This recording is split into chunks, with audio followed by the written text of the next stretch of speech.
Bonjour, j'espère que vous avez passé une belle semaine. J'espère que vous avez fait votre travail de la semaine dernière, donc de prendre en note vos oranges. On fait un peu de pouce sur la semaine dernière. Donc les oranges, c'était en fait tout ce qui nous garde en captivité, les choses sur lesquelles on doit lâcher prise. Mais une chose importante dans les deux phrases de méditation à retenir de la semaine dernière, c'est qu'on a le contrôle seulement sur nous. Donc qu'est-ce qui nous habite? C'est nos pensées.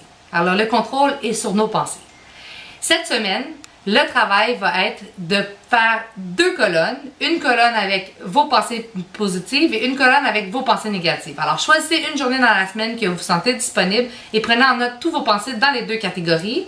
Et le travail à la fin va être de transformer tous vos pensées négatives en pensées positives. Maintenant, pour faire ce travail, il faut quand même être prêt et disposé à le faire. Alors, la base, il y a quand même 4 éléments essentiels. La première, c'est de s'aimer. S'aimer et prendre soin de soi. Ça paraît assez facile, mais c'est quand même quelque chose de très difficile. Je vous le dis. Alors, s'aimer et prendre soin de soi, ça veut dire de bien se nourrir, ça veut dire de bien dormir, de prendre des temps réguliers pour relaxer. Et aussi, une autre chose importante, c'est de s'aimer dans nos erreurs, dans nos succès, dans qui on est vraiment.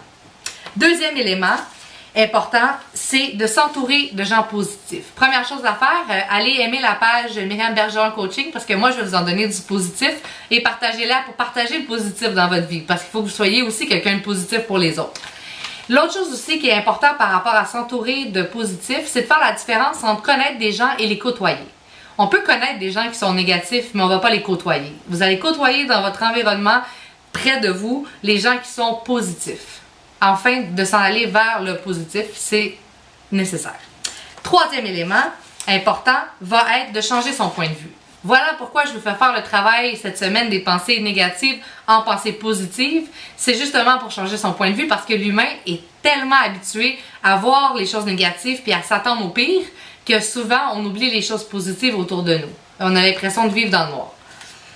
Quatrième élément, c'est méditer.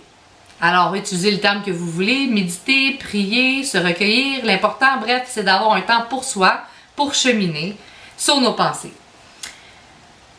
En apprenant à voir le positif, c'est pas de faire en sorte qu'il n'y a aucun négatif qui existe. Là. Il faut être réaliste. Le bien et le mal existent, le positif, le négatif existe. Mais c'est de faire le choix conscient